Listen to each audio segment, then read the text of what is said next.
की, श्री सदगुरुदेव भगवान की। वर्षा जी राजस्थान से।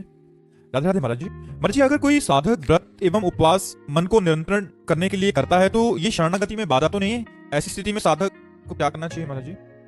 नहीं, ये तो हम अपने मन को पवित्र करने के लिए संयम में लाते हैं कि हमको ये नहीं पाना, ये नहीं पाना, इतना पाना है, ऐसे चलना है। प्रारंभिक है, इसका कोई ज्यादा महत्व नहीं है, इसका कोई खास महत्व नहीं है। सात्विक भोजन भगवान को अर्पित करके अल्पाहार किया जाए तो इससे हमारे मन पर काबू होने में बड़ा सहयोग मिलता है। तो क्या इस चक्कर में ना पड़ना चाहिए कि मुझे दूधाहार रहना, मुझे फलाहार रहना, मुझे ये त्याग करना, मुझे वो त्याग करना है। हमें भगवान की स्मृति में डूबने में सहायक क्या है, हमको ये देखना है। अगर हम अल्पाहार करके भजन में खूब तन्मय है तो हमें अल्पाहार करना चाहिए। अगर हमें भोजन किया जाती तो हम 4 रोटी नमक दाल जो मिला खा लिया, खूब भजन किया। प्रधानता भजन की है, प्रधानता इस तरह के जो ये प्रारंभिक साधक करते हैं, करना भी चाहिए, लेकिन प्रधानता भजन की पुष्टता के लिए स्वल्पाहार और सात्विक भोजन, और चाहे रोटी दाल हो, चाहे फल फूल हो, जो भी तुम्हें प्राप्त हो जाए। भगवत प्राप्ति के उपासक को चाहिए कि हमारा जो सबसे बड़ा बंधन है, विक्षेप है, वो इच्छा। इसीलिए हमारे यहाँ माधुकरी वृत्ति संतों को और गृहस्थ को धर्म से कमाए हुए धन के द्वारा प्राप्त अन्न अल्पाहार कहा गया है। 4 रोटी की भूख है तो 2 रोटी खा लो और खूब भजन करो। भजन करने के लिए ज्यादा ऐसा कोई व्यवहार, हमें ये ध्यान रखना, जीवन भर ध्यान रखना है। अब तो भगवान के विधान के अनुसार जैसा भगवान चलावे वैसा हो गया, महलों में रखे चाहे झोपड़ी में बांध दे। जीवन भर इस बात का ध्यान रखते रहे कि इसके बिना हम रह सकते कि नहीं। हम भगवान के चिंतन के बिना नहीं रह सकते और सबके बिना रह सकते। जीवन में कई दिन भोजन न मिलने पर भी भजन में कोई विक्षेप नहीं। हम उपवास आदि करें पर यह ध्यान रखते रहे कि अधिक धन वाली वस्तुओं का अगर हम सेवन करेंगे, खाएंगे, पिएंगे तो फिर हमारे भजन में, नवीन साधना में फिर उन्नति नहीं होगी। अगर साधन परिपक्व हो जाता है तो भगवान जैसे चाहे वैसे रखे, महलों में रखे चाहे झोपड़ी में बांधते, उनका खेल है। धीरज शर्मा जी हिमाचल से। राधे राधे महाराज जी। महाराज जी, क्या ज्ञान मार्ग और भक्ति मार्ग एक साथ चल सकता है? नहीं, थोड़ी दूर तक, इसके बाद। क्योंकि जो सांख्य योग है, जो वेदांत दर्शन है, जो ज्ञान मार्ग है, वो मैं की सिद्धि है, अहम की सिद्धि है। अहम की परिपक्व अवस्था का नाम वेदांत दर्शन है। अहम ब्रह्मास्मि शिवोहम। और हमारा जो भक्ति मार्ग है, इसकी सिद्धि है दासोहम। चाहे जो भी भाव हो, सख्य भाव हो या वात्सल्य भाव हो, गोपी भाव हो या सहचरी भाव हो, सब में दासोहम है, दासता है। प्राण प्यारे स्वामी की मन मन की रुचि जान नेह विधि अनुसर है। यहाँ की सिद्धि है अपने इष्ट के मन की बात जानकर पहले से इष्ट को आज्ञा नहीं करनी पड़ी। मन मन की रुचि जान नेह विधि अनुसर है। प्रेम विधान के अनुसार अपने इष्ट के मन की बात जानकर पहले ही सेवा का विस्तार कर दिया। बढ़े आनंद मोद सबके महाप्रेम सुरंग रंगी, और न कछु सुहाय तिनको जुगल सेवा सुख लगी। जिस देव से जानत ना ही सजनी, एक रस भींजी है, एक रस सेवा रस में। और ज्ञान मार्ग में संपूर्ण चराचर जगत को अपनी आत्मा में देखना। संपूर्ण चराचर जगत में जब हम मैं को देखते हैं कि मैं ही विराजमान हूं, सब मेरे में मैं, तो ये तो हमारे स्वामी का आदेश है। युमाम पश्यति सर्वत्र सर्वम तमय पश्यति तस्याहं न प्रणश्यामि सचमे न प्रणश्यति। हम देखते हैं वासुदेव को, आप देखते हैं मैं को। तो ज्ञान मार्ग में और भक्ति मार्ग में थोड़ी दूर चला जा सकता है। कुछ सिद्धांत ऐसे हैं जो माया निवृत्ति के लिए अत्यंत अनिवार्य हैं दोनों को। लेकिन जब सिद्धावस्था की तरफ कदम पड़ते हैं, लक्ष्य की प्रधानता जब जागृत होती है, तो मार्ग अलग अलग हो जाता है। तत्व वही रहता है, तत्व में अंतर नहीं है। जिसे आत्मा कहते हैं उसे परमात्मा कहते हैं। ज्ञानी लोग जिसे ब्रह्म कहते हैं, योगी लोग जिसे परमात्मा कहते हैं, भक्त उसे भगवान कहते हैं। लेकिन रसास्वादन भेद हो जाता है। इसलिए दोनों मार्ग एक साथ बहुत दूर तक नहीं चले जा सकते। अगर वो एक साथ रहा तो खिचड़ी बन जाएगी और रसास्वादन नहीं कर पाएगा, ना भक्ति का ना ज्ञान का। इसलिए एक मार्ग भगवान ने चयन करने के लिए आज्ञा करी है। चाहे कर्म योग से चलो, चाहे सांख्य योग से चलो, चाहे भक्ति योग से चलो, तो अपने रस का रसास्वादन हो जाएगा, परमात्मा रस का रसास्वादन हो जाएगा। जी अजय कुमार जी अमृतसर से। राधे राधे महाराज जी। महाराज जी, ये मन, बुद्धि और चेतना क्या है? सूक्ष्म शरीर है। स्थूल शरीर पंचभूतों द्वारा रचित, जो जागृत अवस्था में देखा जाता है।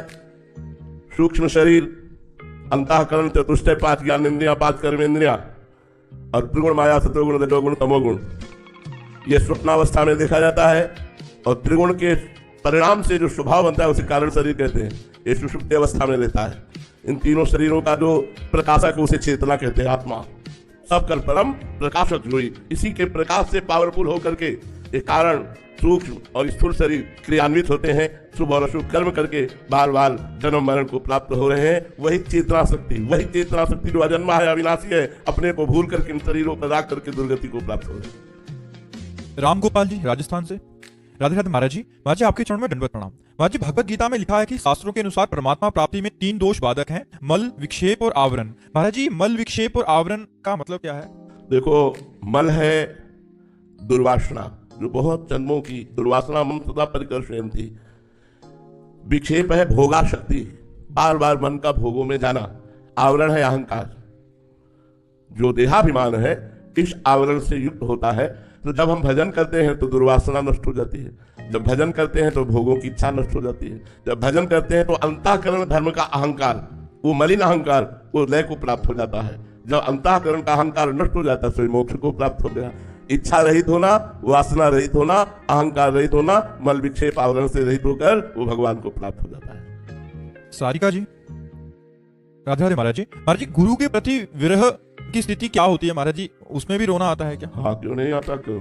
जो इष्ट के प्रति प्रेम होता है वही तो गुरु के प्रति प्रेम होता है। जब हमें इष्ट का सुख प्राप्त होता है तो गुरु के चरणों में बार बार बलिहार जाते हैं कि अगर गुरुदेव कृपा न करते तो मुझ जैसे अधम को नाम मंत्र कहाँ मिलता।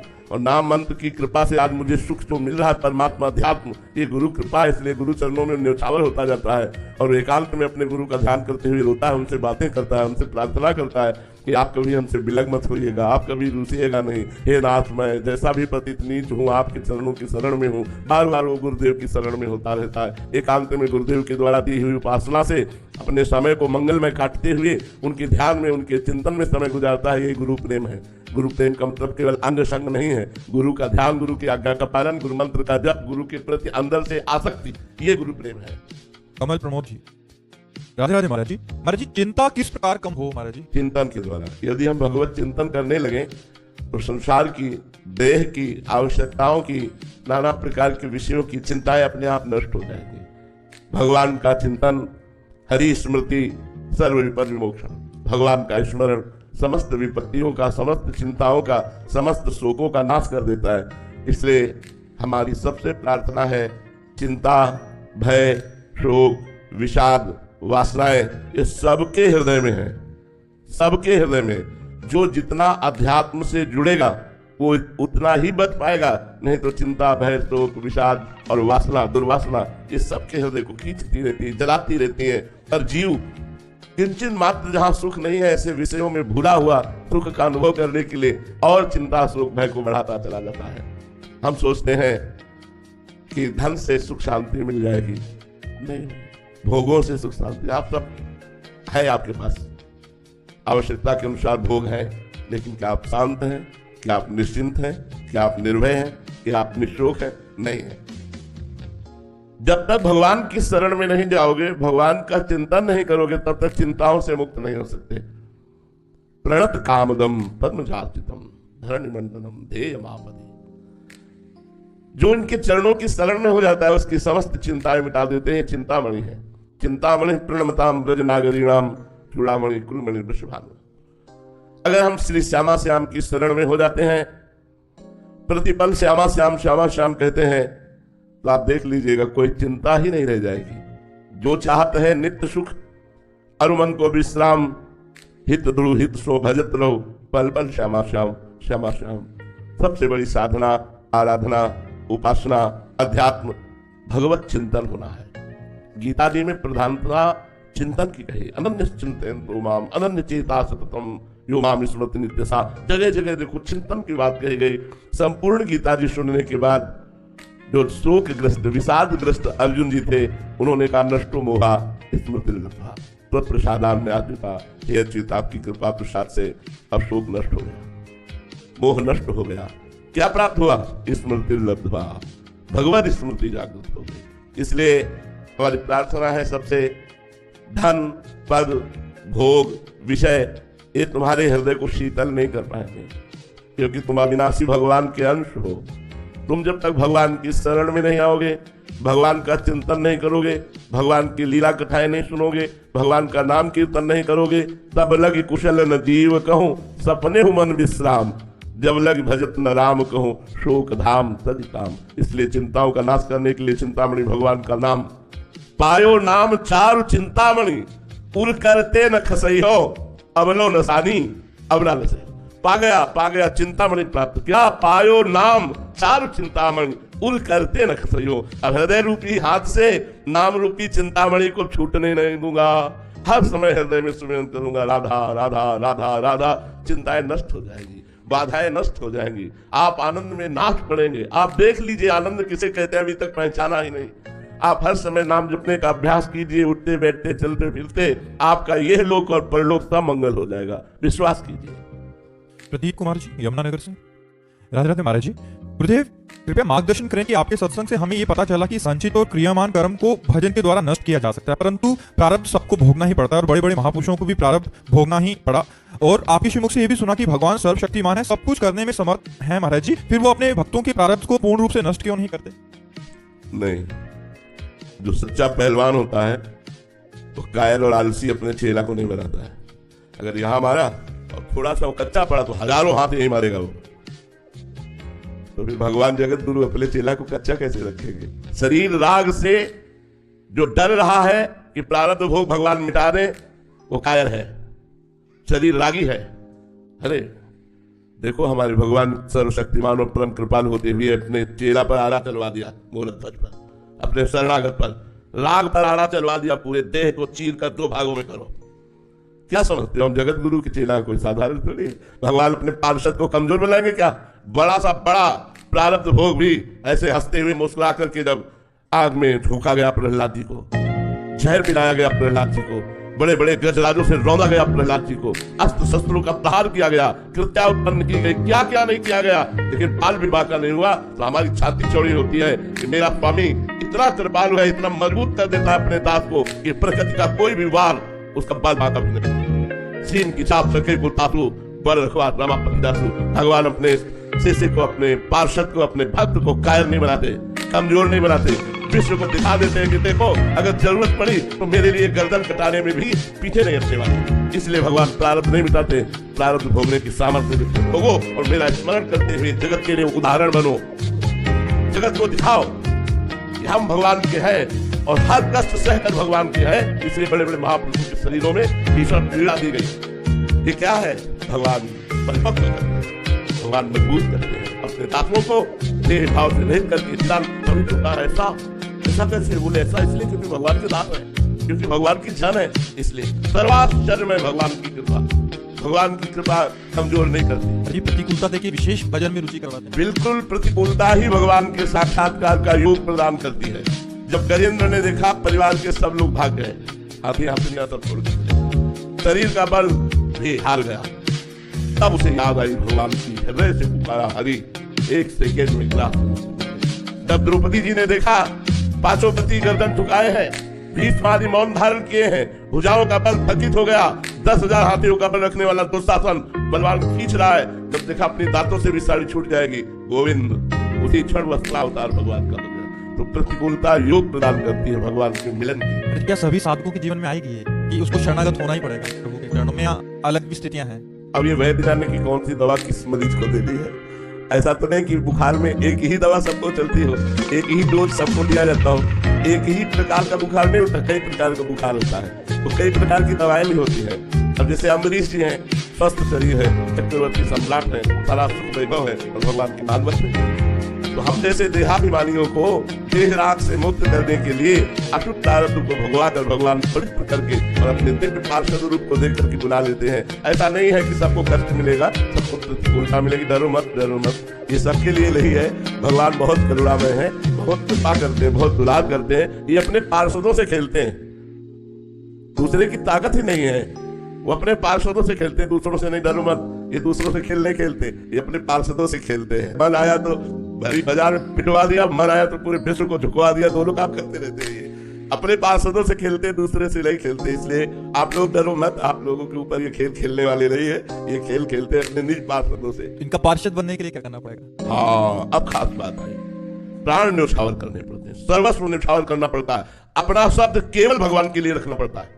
अपना शब्द, अपना कौन तो ढूंढे, पूरे विश्व में कोई नहीं निकला, केवल भगवान निकले। मेरे तो गिरधर गोपाल, दूसरों में कोई। अब दूसरों में शरीर भी है, गिरधर गोपाल के सिवा मेरा कुछ नहीं है। ये प्रभु का शरीर है, चाहे तो अभी कटवा दे, चाहे तो इसे सड़वा दे, चाहे तो इसे पुजवावे, उनका है, मेरा नहीं। सब कुछ समर्पित, तन मन प्राण सर्वस्व समर्पित, अपनापन केवल भगवान से। वो भगवान का निजी पार्षद है। हाँ, राम रन हो प्रचारी अंतिम श्वास तक भगवान के आदेश का पालन किया, जय विजय है और कोई नहीं है। रावण कुंभकर्ण, और भगवान के सामने भगवान को कट वचन कहते हुए भगवान पर अस्त्र शस्त्रों का प्रहार। ये तो विरोधी पक्ष में भीष्म जी, महाभागवत और कृष्ण चंद्रजू के शरीर में कितने बाण मारे, कितने अस्त्र मारे, क्यों? क्योंकि वो निजी पार्षद है। अगर कृष्ण की इच्छा है कि प्रहार करो तो चूकेंगे नहीं, एक सेकंड में उनकी आज्ञा का पालन करेंगे। और ये स्थिति नाम जब से आएगी या उनकी कृपा से ही आएगी? वैसे प्रधानता तो कृपा है, लेकिन सहयोगी नाम जप है। भगवत पार्षद, भगवत समर्पित। एक दिन द्वारिकाधीश, हाँ गोपी, हाँ गोपी, तो देवर्षि नारद जी पहुंचे, देखा कि भगवान की आंखों में अश्रु है और मुख में गोपी नाम है। कहा, प्रभु एकांत में आप उसी का सुमिरन करते हैं जिसे बहुत प्यार करते हैं। आज मुझे पता चल गया आप गोपियों को बहुत प्यार करते हैं। क्या हम में से कोई ऐसा भक्त नहीं है जो कभी आपको एकांत में ऐसे याद आता हो? भगवान ने देवर्षि नारद जी से कहा कि हम इंतजार ही कर रहे थे कि आप आए और मैं अपनी पीड़ा बताऊं। आज मेरे उदर में बहुत पीड़ा हो रही है। पीड़ा हो रही? हाँ। अगर किसी भक्त की चरण रज लेकर के मैं ऐसे लगा लूं तो पीड़ा समाप्त हो जाए। भक्त की चरण अभी लाता हूं प्रभु। अब जिस भक्त से कहें कि आप भगवान के भक्त हैं, अपनी चरण रज दे लो, भगवान के उदर में पीड़ा है, भगवान लगाए। भगवान नरक भेजोगे, भगवान के लिए हम चरण रज दें? अरे नारद जी कैसी उल्टी बात करते हो। लेकिन जब ब्रज में आए और कहा गोपी जनों से कि भगवान के उदर में पीड़ा है, चरण रज, तो ऊपर की ओढ़नी उतार दियो, सबने अपनी चरण रज झाई, बोले जल्दी जाओ और उनसे कहो लगाओ तुम्हारी पीड़ा दूर हो जाए। तो बोली तुम्हें पता है भगवान को चरण रज देने नरक जाओगी? अरे बोले हम कोटि कोटि नरक भोगे, मेरे प्रीतम का कष्ट दूर हो जाएगी। जब जाके बात कही तो भगवान के आंसू आ गए और कहा तुम भी तो भक्त थे, तुमने अपनी चरण रज दी क्या? क्योंकि तुमको एक, अरे भगवान को चरण रज कैसे? अपनी चरण रज नहीं, सर्वस्व भगवान। ऐसा समर्पण तो अपने मालिक और उसका खेल बराबर होता है। ये भगवान के पार्षदों का खेल है, साधारण का खेल नहीं है। ऐसा मत समझो कि बड़े बड़े, देखो उड़िया बाबा के गड़ा से चलवा दिए, 6 इंच गड़ा सा फव्वारा, ओम अनंत ध्यान हो। वो अपने पार्षदों के साथ जो तांडव खेलते हो, दूसरा थर आ जाएगा, इसलिए घबराओ में तुम पार्षद नहीं हो। पार्षद बनने के लिए तैयारी थे, सब कोई कमांडो नहीं बन जाता। इसीलिए भगवान के पार्षद है संत जन, भक्त जन, जो सिद्ध पुरुष है पार्षद है। हाँ, क्या क्या नहीं हुआ, भक्तों के चरित्र पढ़ करके देखिए। और भगवान उनके अधीन हो जाते हैं, उनके चरण दबाते हैं, उनकी आज्ञा का पालन करते हैं अपने भक्तों की। ऐसा प्यार कौन करने वाला है? अखिल ब्रह्मांडों का स्वामी हाथ जोड़े खड़ा रहता है अपने भक्तों के सामने। पग चापू और सेज बिछाऊं, नौकर बनूं हजाम, हाकू बैल बनो गडवारो, बिना तनख्वाह रतवान, यही तो मेरे मन में ठनी भगत मेरे मुकुटमणि।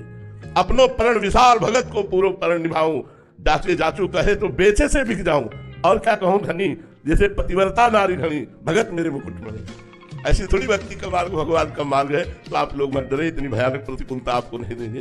देखो गुरु अर्जुन देव जी को तप्त तवे पर जलते हुए बैठा करके तप्त बालू डाली जा रही हो, क्या कह रहे? तेरा किया मीठा लगे। ये गुरु गोविंद सिंह के दोनों लाडलों को दीवार पे चढ़ाया जा रहा है, लेकिन आह नहीं निकल रही। ये है निज पार्षदों का खेल। ये अपने पार्षदों से खेलते, साधारण से नहीं चलते। भाई खाओ पियो मनोरंजन बैलेंस बना के चलो, बात अलग है। अगर पीछे पड़े तो फिर अपने लायक वो बना लेते हैं, अपने लायक बना लेते हैं। पुजवा के पिटवा के हर तरह से वो अपने लायक, कुमार ठोक ठोक के बच्ची अपने लायक बना लेता है, धूप में सुखाता है, फिर आवे पे जलाता है, फिर वो बाजार में रखता है। ऐसे भगवान अपने भक्त को परिपक्व करके सतरति सतरति सा लोकान तार्यति मम भक्ति युक्तो धोनम पुराण, मेरा भक्त लोक के लोक को पावन कर सकता है, ऐसा भगवान बना देते। श्री राधा वल्लभ लाल की।